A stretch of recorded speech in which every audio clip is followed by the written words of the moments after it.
keep on talking. So that would have made you a really shit student at school then. Yeah, So I was all right actually. you were provided something, you didn't look at it. Yeah, I prefer to go to the exam. Just free willing it and not know what's going to come up. yeah, that's it. I Yeah, know. Done my own revision.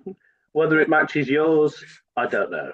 we matches the subject in together. So yeah, Yeah. we're going to change this. So this whole podcast is now going to be about Protestants and Catholics. So we're Right. changing it up Okay. completely Well, for you. I've got some material for you if you want. I've, Oh, you know, have you always got something in the chamber on every subject? no, I'm so not a joke comedian at all. I, I'm surprised if there's ever a joke in what I write, because because essentially being a character comedian, you just inhabit the character, and then sometimes you have proper jokes. Most of the time, you're just being silly. That's it. That's the extent of what I do. I mean, the question I do ask someone is like, are you on stage or are you just or do you create alternative persona? Well, I mean, that one's tick the box, but sure, there must have some Yeah. elements of you inside your character. Oh yeah, yeah. I mean, you can't. I mean, you're going to draw something of yourself in there because you can't. I mean, that's unavoidable. But I play very distinct characters that kind of like my main character is Leslie Bloom, and Yep. so she's a sort of fitness instructor, and she's the confident side of me, Yep. plus plus a variety of women who I grew up with, or including my mum and my sisters. So she's a composite of various characters, very strong characters. And Yeah. how long have you been doing Leslie Bloom? How long have you been doing character work? Was that your first character that you brought to life? Yeah, so my background's improv, so I've done many years of improv, and then I sort of like around about 2018, I started doing stand up as myself, and I just didn't find it very interesting. Yeah, yeah. Funny enough, funny enough, I don't think the audience found it that interesting either. So I I I didn't really want to say anything as me, but as soon as I got this character, Leslie, which is she's been going about 2.5 years, as soon as I got that character, I was like, oh yeah, I've got loads of stuff to say because it's a very good way of saying stuff that you kind of believe in, but people don't know where the character starts and I end. So Right. like Steve Coogan says about Alan Partridge is that he's become more and more like Alan Partridge, but Alan Partridge is way out on some things, but they'll be really close on other things. But you can't tell. And I quite like that ambiguity.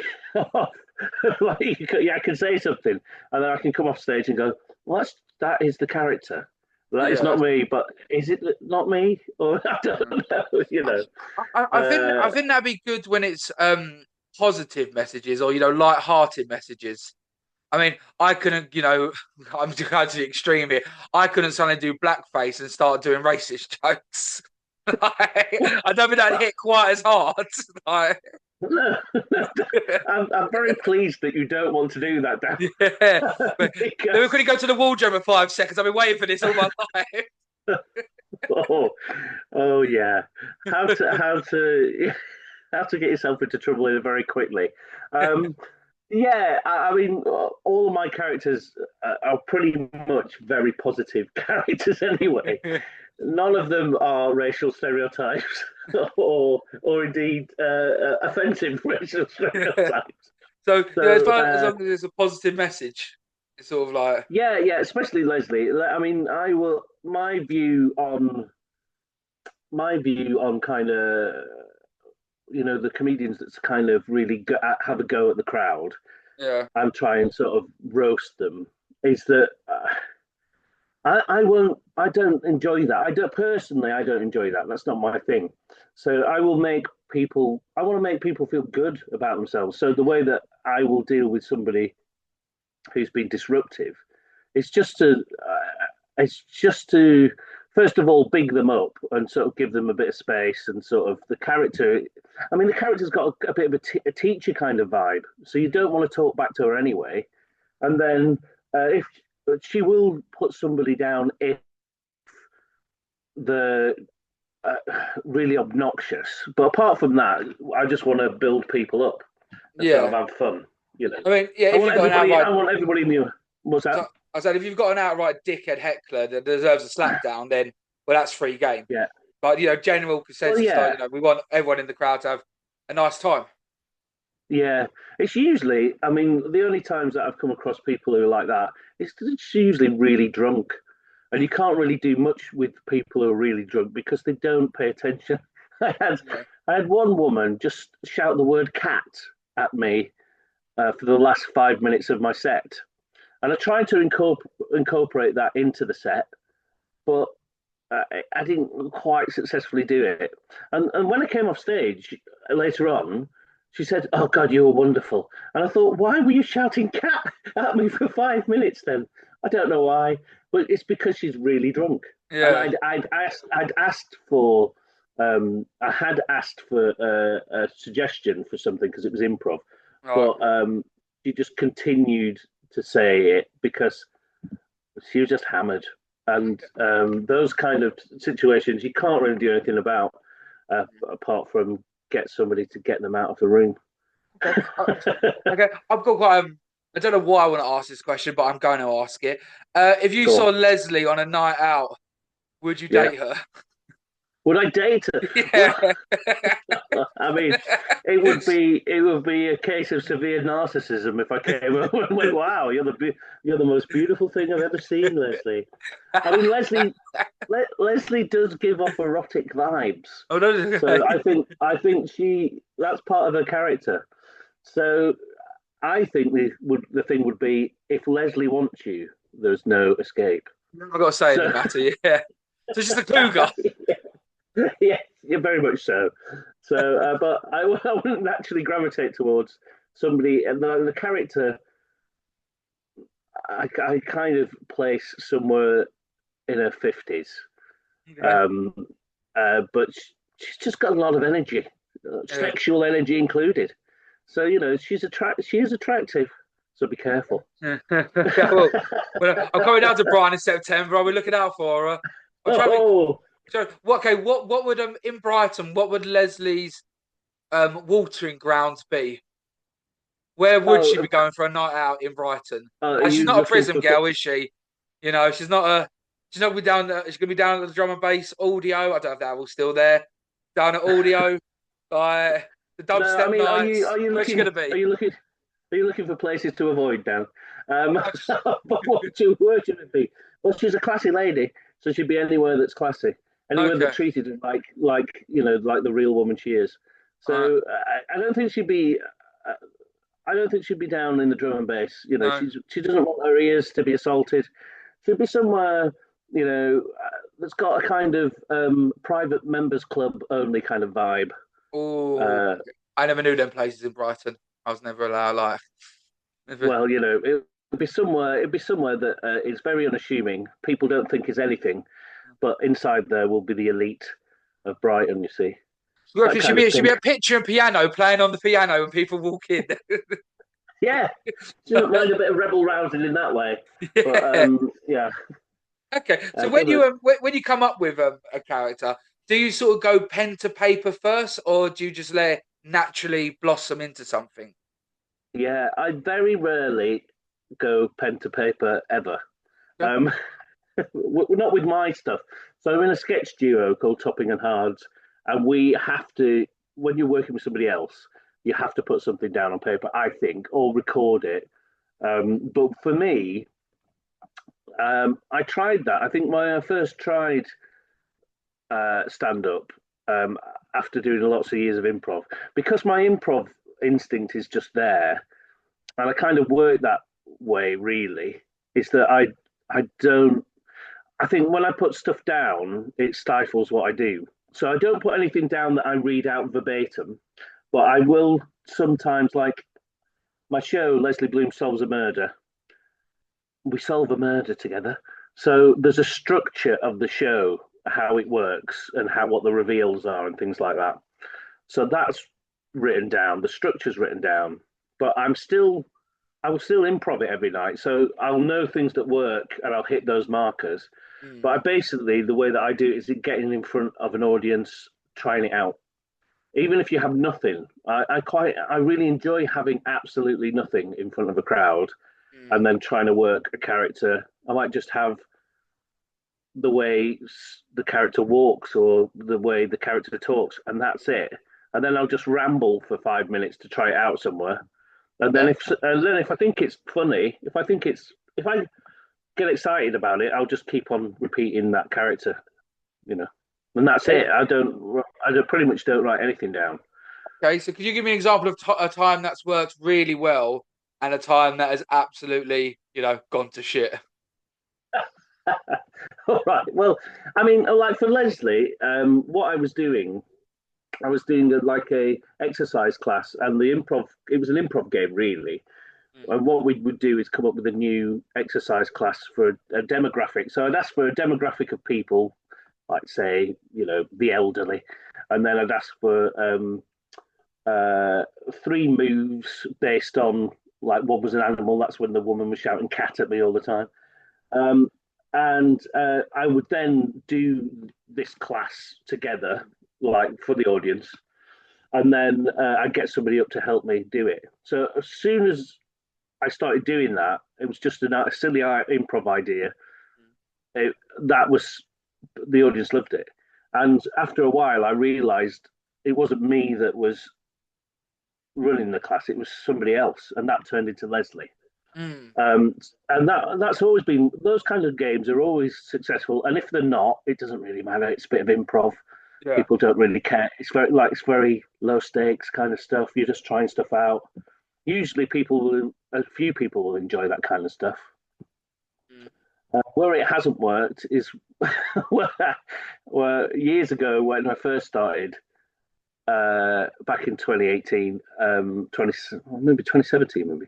Um, I had absolutely nothing, and I was doing a gig for a golf club, um, and they got lots of very straight stand-ups on, Yeah. which is fine. I love straight stand-up; it's great. But they had lots of straight stand-ups on, and I just had an idea that I wanted to be a man having a nervous breakdown. Now that's a very difficult line to tread. A lot of the clowning comedians do that kind of thing where you feel like they're having a breakdown, but it makes people very nervous quite quickly. so, so they absolutely hated me. The whole room, it was like rolling tumbleweed was coming across. Mm. There was one table of four women that were laughing really hard. I don't know if they were laughing at the fact that they enjoyed it or the fact that it was so awkward. Yes. Um, I don't know which one it was, but they loved it for some reason. Everybody else was not um, not only sort of disengaged from it, but Mm. they were actively angry at me. And I could sense that as I was doing it. And I thought, oh, well, this isn't my room. Yeah. Um, I'll just double down on it. So I just doubled down on it, and it just kept going. Well, just started doing some lunges. Just started sort of, you know, just rambling, talking about Gary Barlow for some reason. I hadn't prepared that, about how Yeah. Gary Barlow was my fitness guru, all this kind of stuff. And it wasn't great. And the woman that booked me, um, she's never booked me again. So, You so said that was at the you're saying that was at the beginning, and I believe like all yeah, comedians, there's many forms, we all know that, but everyone starts off at stand up and then they find their comfort. Like I've yeah, never done improv, I've never done character. I can imagine me sucking ass at character, but I like doing the stand up part. So yeah, like yeah, you start off on stuff and then you find, then the road splits and then you then You find your people almost. Yeah. I noticed you've had Carl Kazana on. I know I was Carl. going to mention him as well. He's a because you know he said don't like Yeah, roast battles. I'm going to come down for his. I say come down. I'm a lazy bastard. It's only an hour's drive. I'm like making I'm planning like this is a big ordeal. His roast battle thing. Well, you yeah. know It's great. I've the, got the nice battle. I can't remember what you called it. the boasting show. Yeah, That's what it's called. Yeah, instead of the roast, it's called the boast. Yeah, that's nice. I've done that in character as Leslie. I yeah. did it with a character comedian called Amy Cooper, who has got a character called Kitty Cassis, who's it's like she's a beautician. She's a northern beautician, and she wears really grotesque makeup, and she's got this great wig that she's got. So we did that for Carl's night. Yeah, Has it's a lot she of come up fun. to London a bit? I think I've Yeah, Amy Cooper. She goes up to London quite a lot. She's from. She lives in Tunbridge Wells, so she's sort of in Oh yeah. between London and Brighton. Yeah, well, I'm technically Kent as well. I'm Bexley Heath, All right. so yeah, I know Okay. Tunbridge. But well, Yeah. okay. So what is I'll go to the what is extra topping? What is it? Oh. Um, I know. what is it? Well, I've done my homework, unlike you, Simon. So I researched before. I'm not getting sassy oh yeah, now, but research those kind of things. I know what it is. But I'm asking you, what is Oh, extra what is topping it? for the people? Well, for the people, yeah, for the people. Well, S Topping is a monthly alternative comedy night, which I set up just over 3 years ago. Alternative comedy, it's an odd phrase because if you speak to older people about what alternative comedy is, they think of people like Ben Elton or a political movement when, against the Tories. But there's not another phrase that I can think of that encapsulates what it is. So really, we say it's everything outside of traditional stand-up. So it's kind of character stuff, sketch, musical comedy, clowning. We've had loads of modern clowning comedians on. Anything with poetry. We've had poetry. So it's anything that's funny that's not really identified as stand up, like somebody who comes up as themselves. Even though I know stand ups are a persona, it's not completely yourself, is it? It's a persona, but those artists that are doing something a bit different because, like we were talking off camera earlier on, we're saying there's such a good provision of those kind of nights, stand up nights in Brighton. Mm. When I set this up, there was a very little provision for people who were a bit weirder, Mm. and often they don't really. Well, and often we don't really fit on the bill of those kind of things. It can work, but it's Mm. nice to have a place where everyone's weird. I mean, Yeah, the one thing sort of like character card, what I think can imagine be quite nice about extra topping is that if you was, I'm going to do the reverse now of your saying of alternative. I'm going to say the word normal, but I know it's not. But it's the only word I can think of. If you yeah, went to a normal comedy night, the room builds with each yeah, comedian. Where if it's an yeah, alternative set came onto it, when the room hasn't built up for them, yeah. then that could be like I imagine that could be a lot difficult. Where if everyone's doing the same thing, Yeah, then the room's building in that same momentum, then they know, oh, the next one's gonna be like this, the next one's gonna be like this. And then I sound like it must yeah, be easy to like create more of an environment. yeah. Because if I said the next artist is going to be a guy dressed as Elvis who is also got a pig nose on, eating an apple Yeah. directly from somebody's hand, you go, I'm not sure I want to see that. Yeah. But but that that's something that happened at Extra Topping Mm. that people really loved. A Yeah. comedian called Ollie West, he's really brilliant, Mm. uh, doing a tribute to Elvis as Pig Elvis, and then he just ate an apple from somebody's hand without touching it, so like straight into his mouth. I mean, that is one of the most weird sort of extremes we have. I love There's a that. sliding scale. There's a sliding Yeah. scale of But weird. I do. I think that's quite. How do I say this? Because even when I do my comedy, I still say to myself what I can joke about, what I can't joke about. What I've got to read the room straight away and say, okay, Yeah, this might hit, yeah, this might not hit. Okay, understand. But to have that complete unlock of pure creativity, creative madness. Must be Yeah, so refreshing to say, I'm just going to run down my mental corridor and I'm just going to open every single door and I'm just yeah, going to let everything flow. I mean that's quite yeah. beautiful in a way. Yeah, well, I mean, I love it. I've always loved it since we started it. We have so many different styles of madness on that it's really enjoyable. The thing I do with extra topping, and I'm really kind of strict on this, is that I'll only have four acts on. Yep, Everybody, it's like a step up. It's a step up from open mics. yep. So I'll pay everybody. I mean, I pay an absolute pittance, but I will pay everybody. Also, those four people get 20 minutes to do something. Yes. So I my philosophy on promotion on running a night is never make the night too long. Because I know there's a lot of stuff in comedy that happens, and I know especially when you're trying out, it's a valuable thing to have 12, 15 comedians on, and it's valuable for them to try stuff out. But on my night, I just much prefer first half is 45 minutes, then there's a break, then 45 minutes. Yep. So we don't run too long. I'll handpick everybody, and most of the people I know, I've after 3 years in the scene, it's a very small scene. It's a niche within a niche.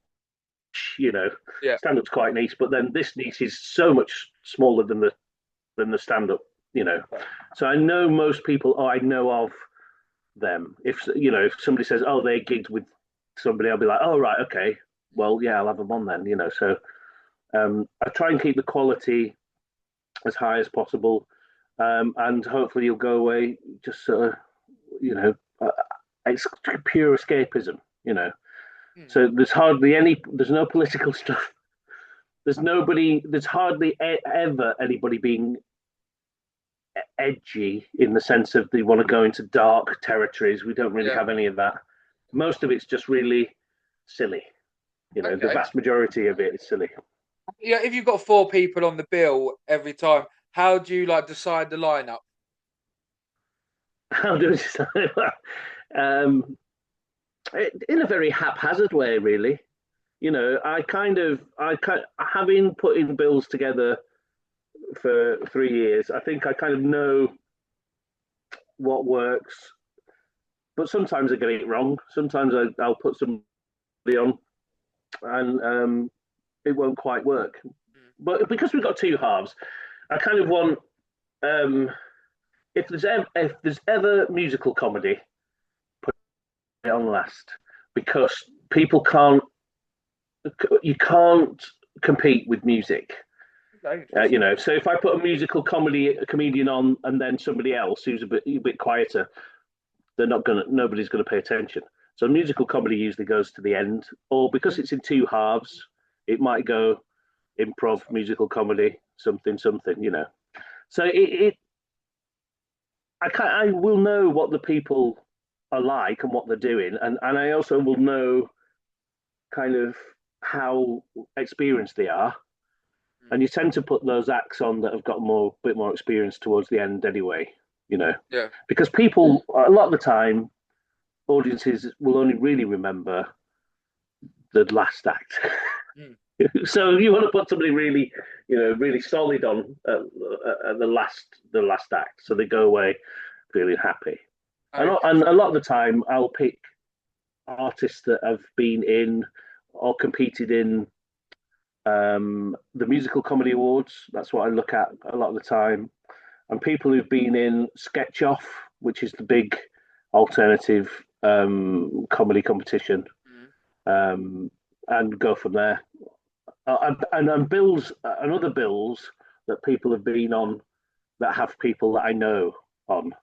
So if you're gigging with people that I know, I'm like, oh, okay, I can ask that person Yeah. what that act is like. Yeah. Word of mouth's And very now, strong in this game. what's what? Sorry. Word of mouth is very strong in this Yeah, game. So if you're a dick that one yeah, time, then yeah. So yeah, yeah. hashtag don't be a dick, everyone. All right. Yeah, that's right. Yeah, I mean, I really pride myself on that. Extra Topping's a really nice place for performers to perform, as well as for the audiences to watch. You know, Okay. the atmosphere is very, very open, tolerant. You know, and not very tolerant of anybody who is a dick. Yeah. So, Good. Yeah. and we haven't had anyone. I think on all my time, I could probably think of maybe two acts that I wouldn't invite back. But I've had over 60 acts on Hmm. because we do Brighton Fringe as well. So I've had lots of shows on in Brighton Fringe. So yeah, it's very minimal the amount of people that I wouldn't invite back. Most people are lovely, which is I, nice. I always say in the comedy world, 92% are lovely. And I don't know why I say that number, but I always stick by it. 92% are lovely. Yeah, Like, but you do get the odd one of who like they'll go up, they'll kill a room, and then they'll be like, "Oh, the audience are shit." It's like, no, yeah, they're not. They've been laughing all yeah, night. You've just you've just destroyed this room with your absolute god awfulness. But yeah, they're my own yeah, personal traumas. You know. So how's yeah. extra topping evolved in the last 3 years from where you started it to where it is now, and then we'll go. Where would you like it to go? Well, that's interesting. I mean, the ethos that I set up at the beginning, which was just to get alternative comedians to have a place to play, a place to develop, has remained the same throughout. And we've had some great artists who've gone on to do, bigger things, already, which is nice. Um, so the ethos has remained the same. We've changed venue in the time that I started. We were originally over in Hove. Now we're over in Brighton. We're supported by a theatre company called Sweet Venues. So they've got a they're a year-round venue providing spoken word, theatre, comedy. So they've really supported us and they help us. They run the box office and so the tech for us and everything. So that's evolved really nicely into a really nice partnership with them. Um, I mean, it's hard to get sustainable audiences. That's what I've found. Yes. So I mean, in the future, I would love to have a kind of cult following of people who would come again and again and again. We've got a small group of people that do that, and it's not a big room. It's a 30-seater venue, but it's a beautiful venue that is kitted out like like a proper theatre. But I think what I would want is in the future to have a regularly sold out event because some of the people some of the people that have had small audiences over the years, there's people like I don't know whether you'll know any of these names because they're sort of very niche in the alternative world, but there's a people like Julia Masley who's um, she's quite big now really, because Vigo Venn, I don't know if you know Vigo Venn. Yeah. Yeah. He won Britain's Got Got Talent. Talent. He takes off the vests, Yeah. Julia Masley was his partner, and she's in that kind of clowning fraternity that have got quite big. But she came over to us and she played to six people, which is now she plays to theatres that are like hundreds of people. Yeah. So I would like really like. This is the bit of promotion that I found very difficult. A bit of running the night is to getting the people in through the door and trying to Yes. because uh, what I found definitely since the pandemic is that people will buy tickets late, they won't commit to things, and also they don't quite know what they're going to get. So they will spend money on big names Yes. that come to Brighton, but they find it difficult to take a chance on things that are different. Yeah. Which I understand. If you've got a limited amount of cash you want a kind of sure thing, I suppose. Mm. But I think if you come to mind now, you can at least like, but it's hard to get an audience to know that. That's the thing. Yeah. So that would be my wish for extra I topping is that we have a regular. the regular. I see that from both sides of it. I know people go for big names, but the more I've got into the Yeah, comedy world, the less I want to do that. The more I want to, I love. yeah, I was saying the other day, about a couple of weeks ago, I went to support a mate, and I didn't perform, and I just sat there and just watched the whole thing, and I just loved, like, like going just watching raw amateur comedy, because Alistair Barry said it to me, yeah, yeah, like, the ones who are absolutely the best of the art, who are the ones who can go make people laugh, who you've never heard of. Where if you go see a big name, you're expected to laugh, and the yeah, jokes aren't. Okay, I'm gonna be a bit controversial here. When they get bigger, the jokes aren't always as good, but you laugh because you're meant to laugh. Where if people come to, lower stakes ones and they laugh, it is general laughter. yeah, That's all. yeah. Well, I mean, the thing is, when you're famous, you've already won people over, haven't you? You know, they've spent the time to win people over, and you've created that. People know what they're coming to see because Yeah, they've seen you on telly or whatever, and then so that's half of the battle is won. So yeah, I agree. I think you can do. You can well, you've got a lot of goodwill in the room already, which yeah, is easier than somebody going, who's this? yeah, And then you going on and making them laugh. I mean, they've also gone through that process to get where they are. You know, they would have spent years in the same place we're in the where grind. those people are now, you know. Yeah, Well, mainly. Now some people just come through YouTube or TikTok, don't they? yeah, and we're speaking on them as well. Like you're doing skits online is very different to doing it on the stage, and some do very well, Yeah, yeah, some don't. So how, yeah, because I said quite a bit at the beginning is that most people, they start off on doing stand up and they may not have like looked at all these alternative routes. How would you advise somebody if they wanted to try a character? What advice would you give them going about it? Because they might be. Let me give you an example. Okay, I might want to do a character, not blackface. We're not doing that one anymore. We realise that's going to fail. Um, we do a yeah, character, good. but if I go to a normal comedy night to do that, I'm not going to Yeah, get maybe the correct correct response because I'm not going to be playing to the right room. yeah. So, what advice would you give someone Um, who wants to do character comedy, but they don't know how to get into it? Well, it's different. I suppose it's different in different places. I mean, in Brighton, we've got the Alt Comedy Jam, which is kind of uh, it's kind of a companion show to what I do, really. I mean, in a way, I mean, because those guys there at that night allow it's an open mic for essentially it's like an open mic for alternatives. So we're Right? very lucky in Brighton that you can go and do that. The thing is, you don't get as much stage time as uh, as stand-ups really, Yeah, because in Brighton there's 4 or 5 open mic nights running every week. So you'll get that chance.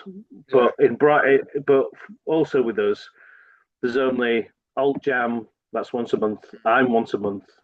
So you're getting less chance to craft what you do, really, yeah, which is a shame, but I would say start your own scratch night. Do something like that.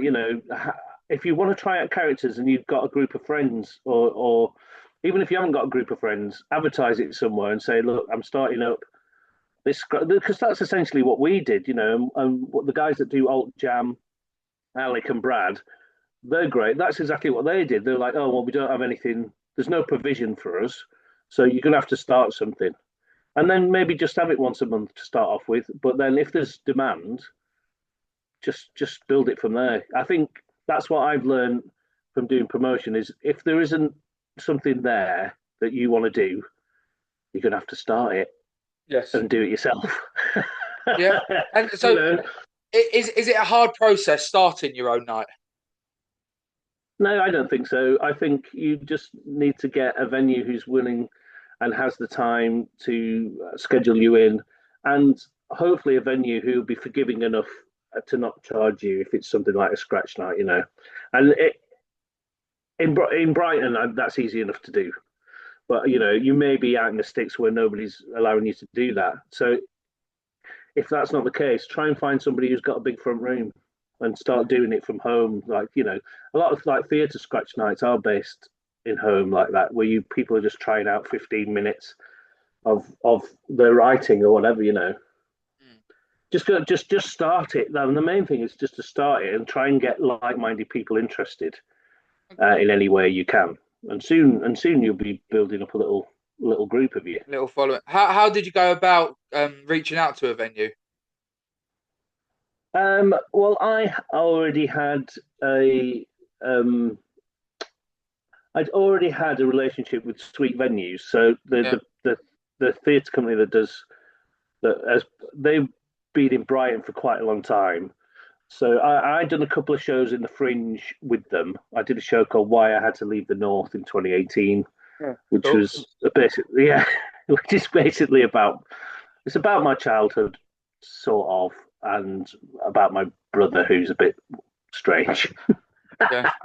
So they already knew me. I also did a show called Fat People in History, which was mainly about people who were oversized in history. Um, and I've done those shows in the Fringe, and then I approached them and said, "Look, I'd like to do something monthly," and they were like, "Yeah."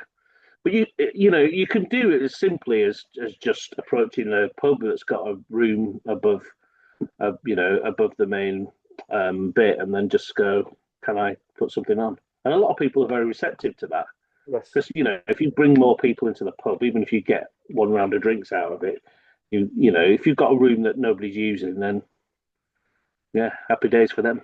Yeah. So yeah, it's easy, money then. So Yeah, yeah. yeah, that makes sense. I mean, yeah, so I own a pub, in fact, and You own a pub, all right. Well, yeah, there you go. yeah, but it's a micro pub, and yeah, so I was sort of looking at other angles and stuff. So I've been doing comedy since for a while there. I love asking this Yeah. question. We've already spoke about what time went worse for you. What is the worst thing you've seen anyone ever do on stage?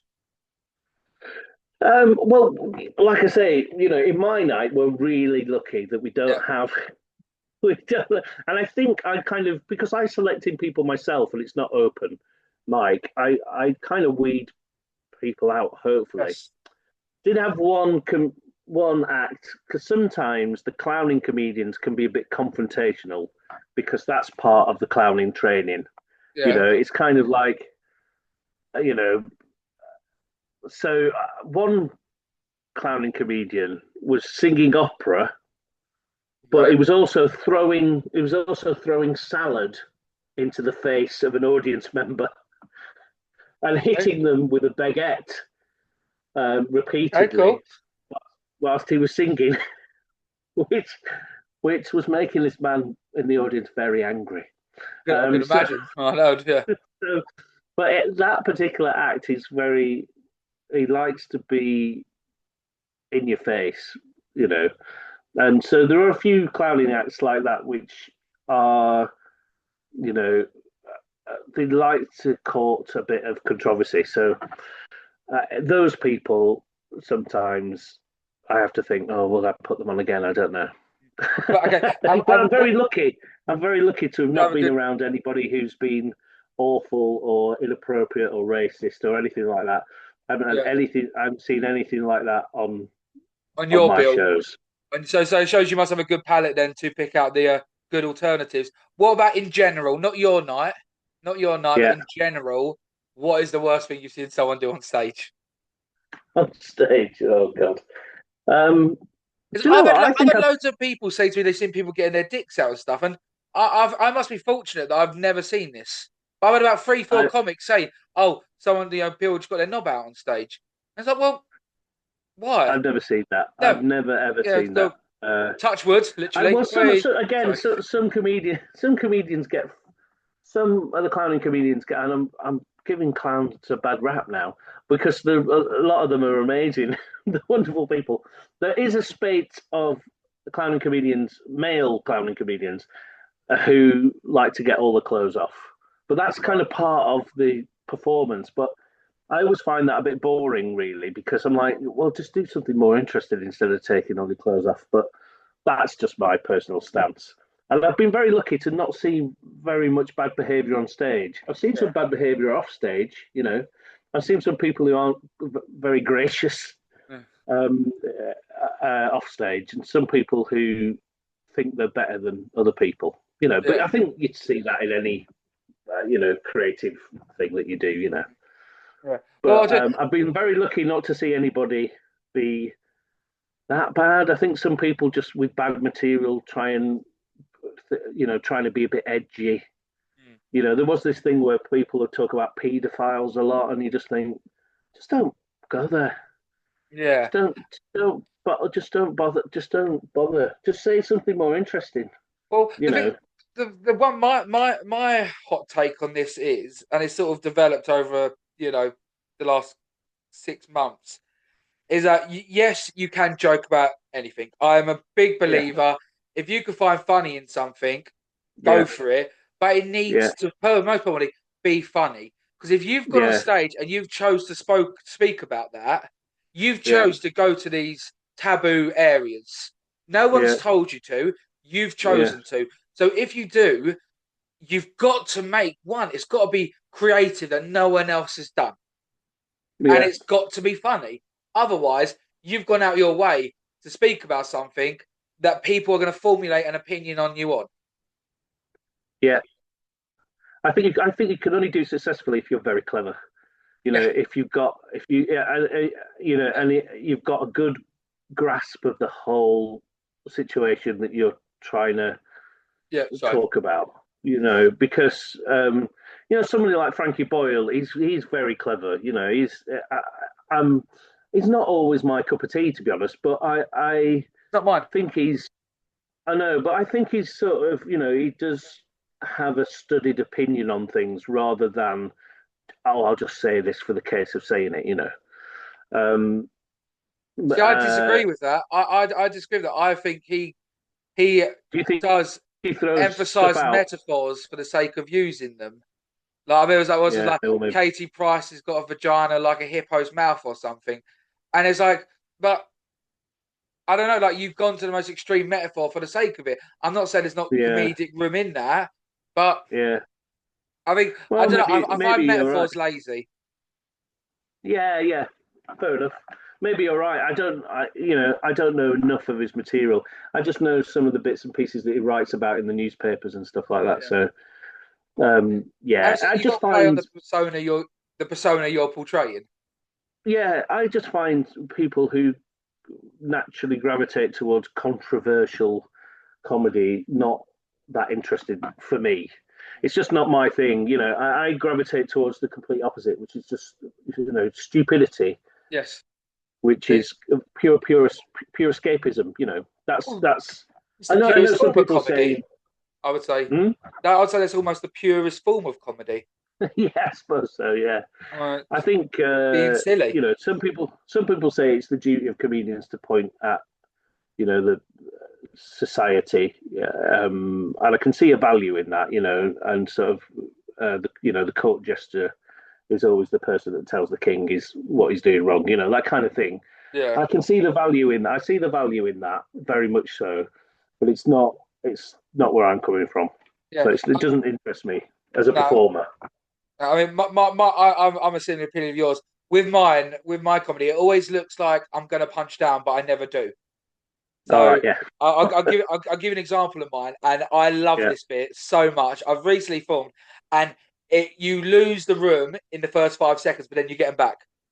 So okay, I'll give an example. So I love this, and I'm going to say it every time I'm on stage now because I just love the response I get. So the joke goes, I'm against gay marriage. Instantly, you lose them, yeah? yeah, Instantly, everyone hates you. Like, oh, prick. It's like, okay, I'll tell you for why. When a man and a woman get married, a woman's workload increases an extra 6 hours a week, having to do all the iron and all that. A man's workload decreases by an hour a week. So they've got more time on their hand. That's why they always look fantastic. They've got the time to go gym, get their hair done. It's not fair. And then, so I've won them back then. And then I go, okay, Joe, what? If I sucked enough dick, I might be able to go get myself a girlfriend. It looks well, like I'm hitting them, but I'm complimenting them. And then, do you know what I mean? Like, I don't know why. That's my guilty pleasure joke. All right, well, keep on trying it out. See how Yeah, people like it. yeah. And as I said, you think you're going to lose them and you're not. So Yeah. yeah, fantastic. So okay. So Pa Leslie, are there any other characters you want to give a shout out to? Well, I do. I'm just doing a couple of 1 hour shows. One's called Leslie Bloom Solves a Murder. The Yeah, other one's called Leslie Bloom No More Murders in the Village, and that's got several characters in. Leslie, Leslie's son Craig, yeah. um, uh, Verity Grebel, who's a council worker. Um, Kenneth Branagh is in it. As, well, it's sort of.